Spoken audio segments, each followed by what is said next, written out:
My friend, colleague, Amanda Louw-Bester is coming up, and she's going to offer a perspective on digital marketing and how digital strategy is evolving. Amanda, come up and join us. Do you need a microphone, or do you got one? I'm All hooked up on the headset, so.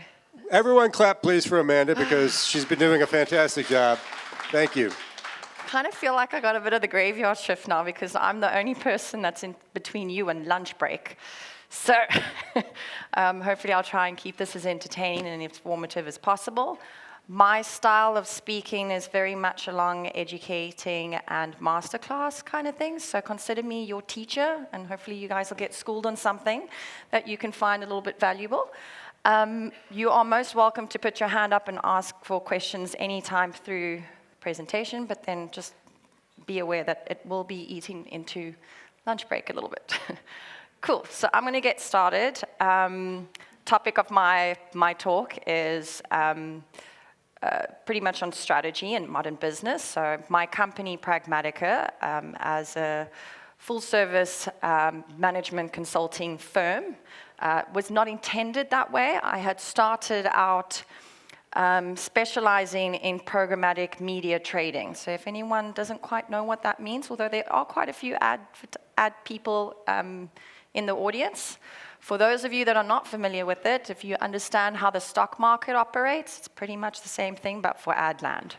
And that's kind of where my background came in. But when I first started my business, started a little bit too niche in the market, basically helping media owners and publishers explore new revenue streams and how they can make more money through advertising. So that was where the monetization strategy came into play. Needed to pivot, our favorite P word as entrepreneurs. Then went on to consulting and doing dozens of masterclass workshops, basically for the graduate professionals. So I would be doing all things digital marketing, masterclass workshops at like Ogilvy and Publicis Group and Revlon and Primedia and all of them. So basically got paid to educate people and also be educated in the same time. Then pivoting on a little bit more into the business strategy. So I guess long story short about me is I have a full circle ecosystem overview. I've worked on media supply side. I've worked in agencies where we are used to 17-hour work days when we have to prepare a presentation for a client the next day. Heads up, I only finished this presentation at 2 o'clock this morning. So I haven't even had time to rehearse this, but we'll get straight into it. I think in South Africa, small businesses and SMEs, just in terms of our economy, we don't necessarily have the luxury of launching fast and failing multiple times, which is often the popular anecdote that, derived from Silicon Valley old days, right? People like, let's start Facebook, Google, get funding, investment, fail fast, move forward, that kind of thing. Try and get traction, shotgun approach kind of stuff. And if you don't, just get more funding. Our economy does not operate that way. So as an economy in Africa, and particularly in South Africa, we're a lot more risk averse, and we have a lot more on the line.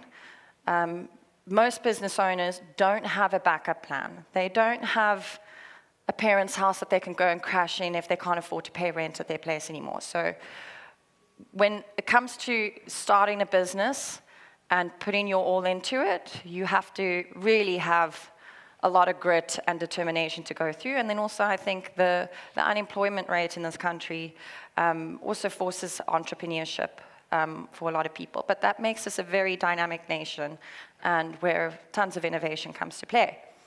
However, that being said, a lot of businesses and startups, we're all winging it. I was winging it. I did not start my business intention. I basically converted a job offer into my first client. That's how I got involved. So the December holidays, I literally had to thumbsuck and figure out, what am I going to call my company? And then the day I resigned was the day I was being promoted to GM of another startup. So that was a little awkward. But then it was literally jumping off the cliff, building your raft. As you're coming down the cliff, you just hope when you land in water, it's not too shallow that it's going to shatter your legs. Pop back up again, and then start building your raft, and then that's pretty much how business has been for me the past several years. Yeah, I'm still standing. So with that, there are some common pitfalls that are being encountered when it comes to running a business. A lot of the time, just sort of start into that. And from personal and professional experience, what I've witnessed, as well as with clients that I've serviced as well, is not sometimes executing on business and that without actually having a proper strategy. Not everyone has the luxury of being able to do that, and I think there's also a misconception of what strategy really is for a lot of people. So hopefully I can just shed some light on that for you guys as well. So, launching and scaling a business ultimately require different playbooks, but both start with clarity and alignment. And I don't know how many times you guys can all relate to or have experience where someone's like, what's your 2-minute elevator pitch? So what do you do? And then you're like, shit, deer in headlights. How do I explain? Well, it's really hard. It's like, it's supposed to be one of the simplest things, but it's often one of the most challenging things is to say, so who are you? What do you do? And business. And you're under a lot of pressure. So having clarity and alignment as to who you do and what you do is extremely important. Also, in terms of what business you're actually in before you wanting to explore new avenues from your business. So probably in the early days, around the first year that I started Pragmattica, I had a client approach me. They were a learning management software program. So basically, their technology is implemented in all the university schools. So every student that's at university or a tertiary college was using their technology for their student portal to basically upload their homework, their exams, get all that information. And these guys thought to themselves, oh, well, hang on a second, that's a lot of traffic, that's a lot of inventory, that's a big audience, niche audience at scale. This is monetizable. How are we going to monetize it? Slap a banner ad in there, and then let's make some money. Easy money, right? And considering my background, I get said client. So first consulting session I had with said client was, okay, so where are you? How far are you in there? No, they've already invested about 250,000 Rand on a blueprint for an ad server that they want to build for that. I was like, stop what you're doing right now. They weren't aware that there are probably over 300 ad tech businesses and platforms on the market. So managed to save them a good couple of bar on stopping that, because what they thought is not understanding the industry or the market that they're in. They figured, okay, well, we just need to build this, pop it in, and then there goes money. Long story short, there were a couple other things that we unpacked when we did an assessment and evaluation of their business, was that they did not own the audience. They're a tech company supplying it. Who is your customer? You need to know who your customer is and what your customer wants, not just see that there's an opportunity to monetize and make money off people. You really need to consider what the user experience is going to be like. And there's like a whole lot of other implications involved. So, some lessons learned. I figured I have a basic type of blueprint and a few tools that I could maybe share with you guys when it comes to avoiding certain pitfalls and going down a rabbit hole that could actually cost you a lot of money and cost you your company. So had that company have gone through with it, they probably would have been bust and would have definitely gone into liquidation. I clearly did not charge them enough for that project that I did, but hey, it was my first year of business, so I was also winging it and learning, and we go through. But define your market fit with clarity. What problem is it that you're solving? Who is it that you're solving from? And how is it different? Is it good? Make sure who it's you solving. Is it your customer? Or is it your client's customer as well? And then validate this through small experiments, feedback versus assumptions. Guys, I cannot stress enough. I don't know if you know the saying, assumptions is the mother of all. Okay, I'm going to really try to not get it in there. But yes, assumptions can be helpful. It's driving on your instincts and that, but back it up with data, back it up with research, back it up with inquiries, ask around before you jump the gun and you go into it. It can be very costly for your business. A useful tool to use when it comes to finding market fit for your business is a problem solution customer fit canvas. So a lot of businesses and stuff, when you're starting a new business, is like you think of like the SWOT analysis, right? It's like a competitor landscape and that.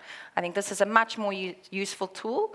I'm not sure if you can see how clear it is on the screen, but what are the pain points that you're addressing? How are you relieving that pain for your customer or your client? The products and services that you associated, and like what is it that you as a business have to gain or your customer has to gain, and matching those two up. Step 2, building a minimal viable strategy. I think the nature of startup businesses, everyone has skipped strategy, is lacking the strategic instinct. Building an MVP, a minimal viable product, it's also not that cheap, guys. And then you're building that without actually being strategic about where your business is at and who your customers are for.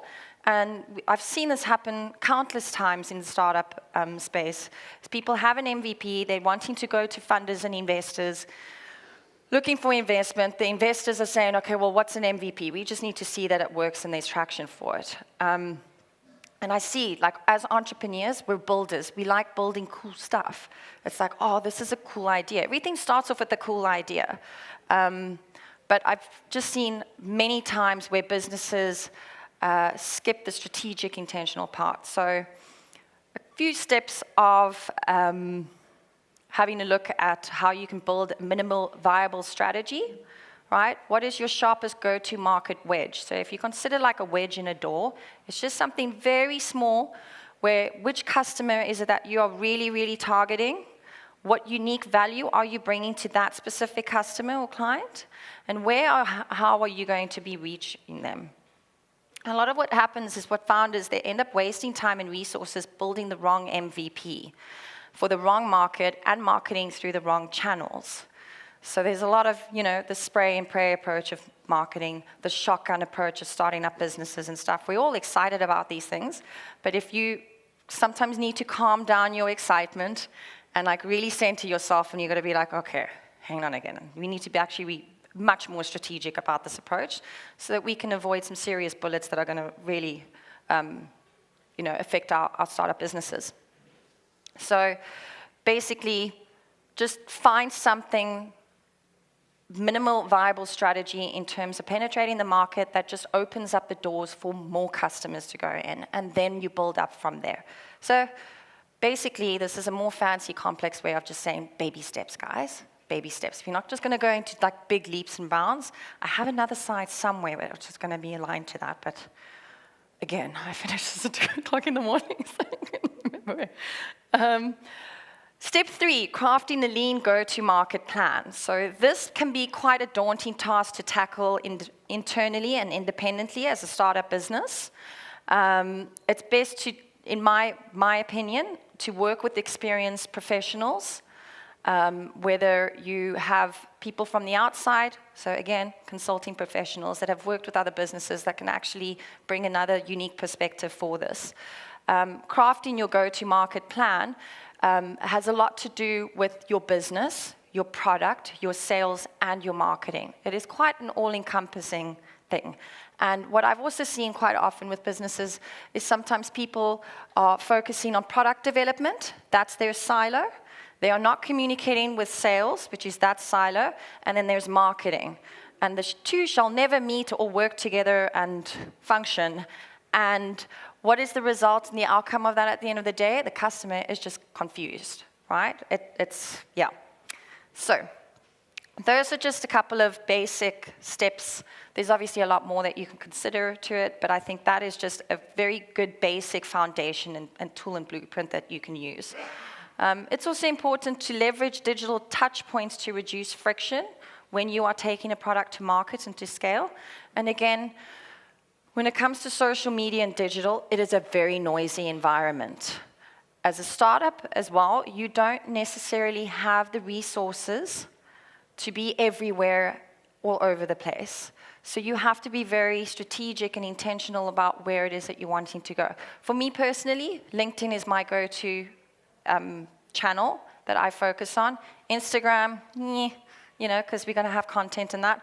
But I don't have the time or the resources to be everywhere. I don't have the time and resources to be on TikTok, on Instagram, to be doing email marketing. I did that. That was extremely time consuming. Try it all, but find your fit that works for you. And then obviously public speaking. So, yeah. So I figured out ways on where I can really hone in on a niche in terms of marketing and what digital touch points that I can activate through with that, but make sure that your core message is consistent throughout and appropriate with the relevant channel that you are working on. I have about 15 minutes left, so I think I'm making good time. Second part is now, let's say your startup is doing well, you're making some money, now it's time to scale your business. So often companies fall into a complacency gap. Sadly, I have had clients where they come to me for marketing, go-to-market strategies that they need help with sales, right? Because they fell into a complacency gap. And one of the deadliest places that you can be in his business is in the complacent cycle. Okay, business is going really well, we're all good. Economy goes downhill a little bit, business starts going bad. What's the first budget that gets cut? It's like the AA meeting over there. Marketing gets the first budget being cut. And then it's not there to support the sales. And then the sales teams are like, okay, well, how are we going to go and sell? What collateral do we have to support our sales efforts? And it's so important to have a proactive approach on how to handle business, not a reactive approach. I see this happen too many times. So I had an international client from Argentina. They were like a localization company. And they had one massive client. So startup business, you land your big fish, right? You've got your anchor client. Then you maybe get your runway client that you can help build up. But said client, if they're keeping you busy and you're growing your staff component on that and you're operating that, they eventually got a wake-up call 4 years into their business that the client is giving them notice because guess what? They did a phenomenal job with that client. That client was international in 36 countries around the world. So they're no longer needed. And now they're like, oh, shit, now we need to get new business, new clients. They never did anything in terms of their company. No one knew who they were, what they did. They had no marketing collateral, no content to promote. And so we put together a strategy for them and a marketing strategy, how to support their sales efforts and that. But unfortunately, it was just too little too late for them. They didn't have the budget to actually execute on that. Because it's like, starting... You need a lot of money to start in the beginning and then consistent income to maintain it. If you stop it, you're back at square one again, and then you don't have the money to invest further on that as well. Babbling a little bit too much. Okay, step one, auditing your growth gaps. All right, very important, useful tool to do that. Diagnose where your business leaking leads, and where your value is, where you're missing out on margins. Using your data, your team input, and your customer feedback, right? Don't just look at things in silos. Have a look at all encompassing. Leverage on outsourced professionals. Again, this is where the relevance for consultancies come into play because we also have experience with working with other businesses, seeing what's going on there. We bring a very broad, unique lens to what you ordinarily wouldn't see in your business. I often use like the forest analogy, right? You guys are grinding hard, chopping wood, building your buildings and that kind of stuff in the forest. You don't necessarily have a bird's eye view of what's going on outside, what other businesses, what other industries are doing. And that's a very valuable aspect to bring in from that. The marketing hourglass, so people in the marketing industry, we know our favorite F word is the funnel, marketing funnel, right? When it comes to business strategy, the funnel is more of an hourglass. So there is various levels. You are missing out massively if you are not investing beyond the conversion rate. Like now you've acquired said customer, it's cost you a hell of a lot of money, it's taken you a hell of a lot of time to finally get that customer and make that sale. Don't stop there. That's just the beginning, right? The biggest opportunities is where you find new revenue streams to increase with that customer. That's the slide I was looking for earlier. So, systemize and specialize, right? Skipping certain steps or turning your ad hoc wins into repeatable marketing ecosystems, aligning your sales, content, and automation. Do not underestimate the risk involved in becoming complacent with your growth strategy. Getting you from 0 to 1 clients is not the same strategy for that, is not going to apply for getting you from 10 to 100 clients and then scaling your business. I think the previous talks before, in terms of technology and the adoption rates that you have to do on those sort of things, you really want to be proactive about that. I think I have 2 more steps before we're finished. Evolving your monetization strategy. So I am known for being the monetization person. I'm going to give myself any other names for that. But at the end of the day, we all want to make money. So often I get clients and businesses approach me and say, oh, money, okay, monetization. And my usual inquiries or discovery sessions is just asking them some basic questions about their business, about their marketing and that. And then we quickly unpack that they approach it in a very reactive manner. They're trying to find a new revenue stream.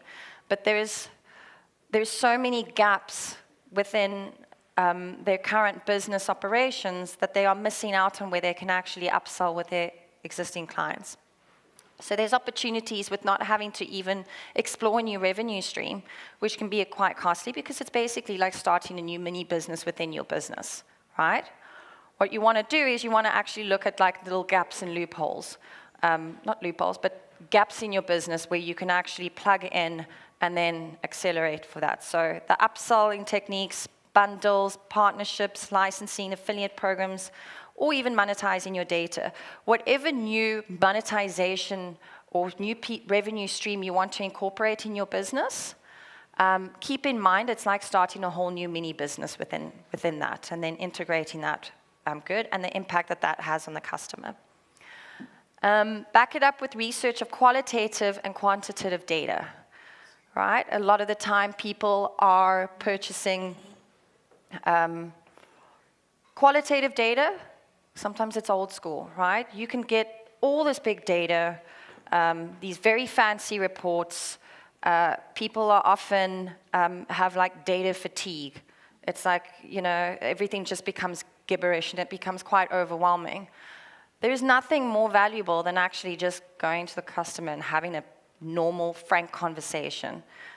No piece of technology is going to give you that. So actually get out there and get that quality data, prioritize that, as opposed to all these other companies that are trying to sell you fancy data reports that are very broad and generic. Nothing against that. But in terms of your business and your customers, get to speak with your customers. It's what, like Tim was saying early in the beginning, one of the experiences that he had with his business is they didn't pay enough attention to what their customer feedback was. They didn't even ask for customer feedback.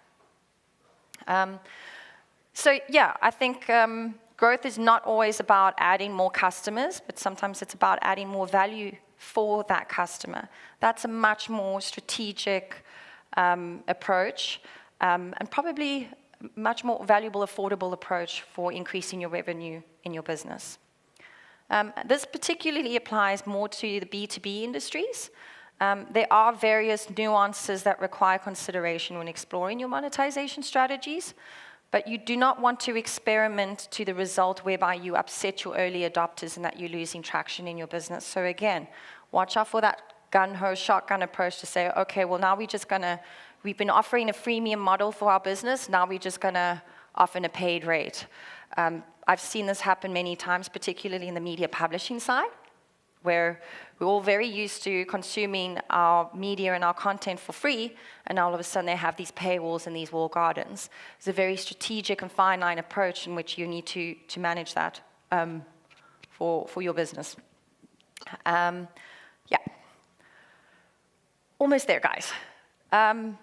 If marketing, sales, and product are all playing the same game, but they're using different rule books, no one is scoring. Okay? Strategy is a shared rule book that keeps everyone aligned and moving towards the same goal. And time again, I think also the bigger the organization is, the more siloed the approach is of business. And what happens when these businesses operate in these big siloed approaches, they're not pushing the needle. But that is the opportunity for startups like us, where we are a lot more agile, and being entrepreneurs, we basically are product, we are sales, we are marketing, we are finance, right? So we are able to adapt and be a lot more agile in order to find our way up. But everybody needs to know the why, and I'm not going to Simon Sinek you guys too much over there on that one. I think it's been way overplayed and done, but you'll get the gist, right? If everyone is on the same page about what the intention and the mission is, let them do their jobs. They know how to get there. So yeah, I think, those are the different monetization options for your businesses. I've got one more, but yeah.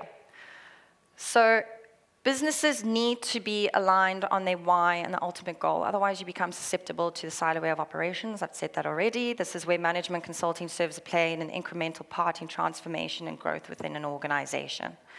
I'm just going to skip that part because I do not want to interrupt your lunchtime.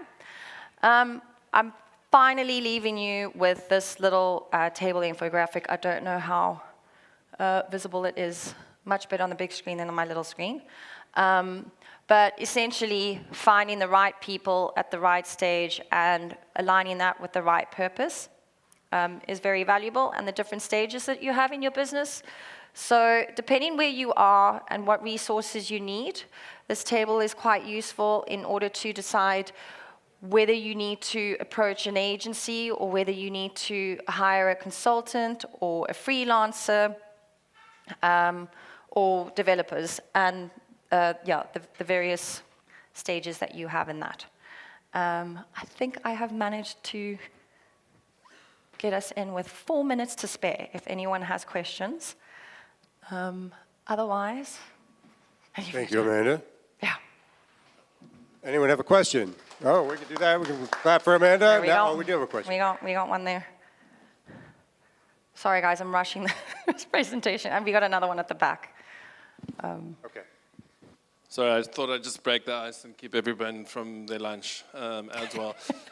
So this is kind of like a bit off topic, but I really like what you said about when different aspects of the business don't speak to each other, product and sales and marketing, and the whole piece don't speak to each other. If you could tell a good joke or a bad joke about product owner, software engineer, and a salesperson sits at the bar, what would that combination look like if you had to start a business from scratch? Dude, I'm no comedian, hey. So you're not asking me to be stand-up comedy on stage right now.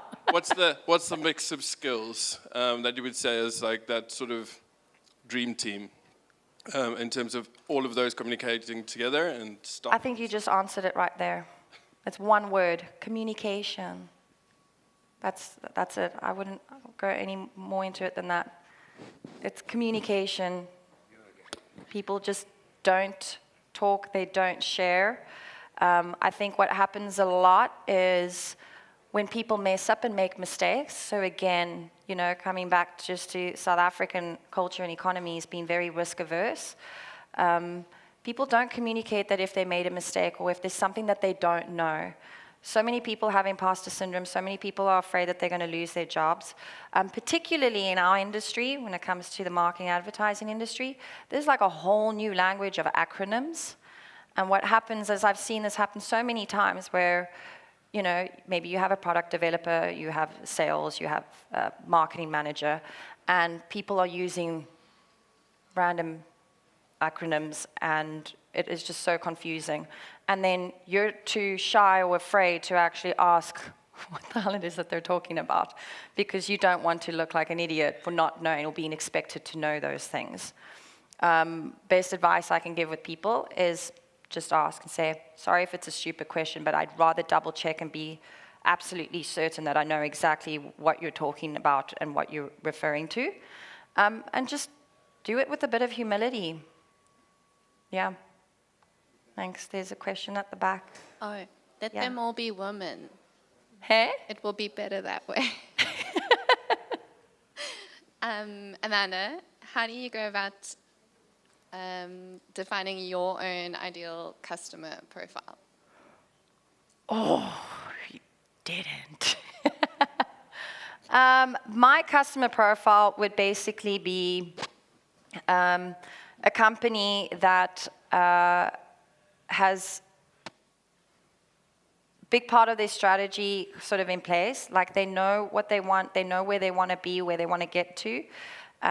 They are aware of what resources they're lacking.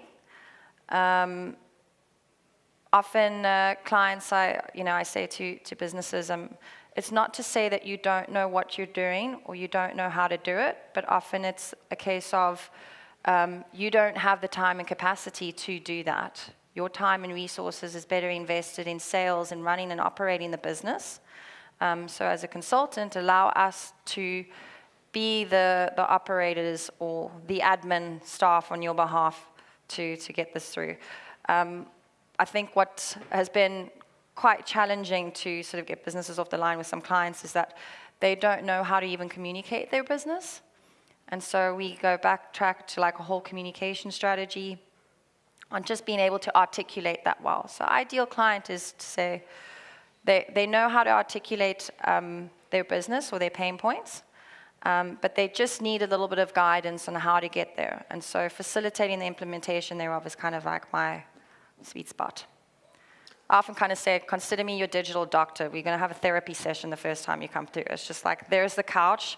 Tell me what your pain points are. We'll diagnose, and I'll be like, oh my gosh, okay, you need the brain surgeon of SEO. Let's find you the right SEO specialist or special performance marketing agency that does that sort of thing. Maybe you're like a company or like in the e-commerce space or selling perfumes or cool fun stuff, and social media is like your game, and you know a little bit, but you just want to flex your social media muscles a little bit more. So then not knowing how to do that, then it could be a recommendation of to say, well, let's just do a workshop or a course or hire a freelancer. Essentially ways in terms of navigating and helping those businesses with the resources that they need.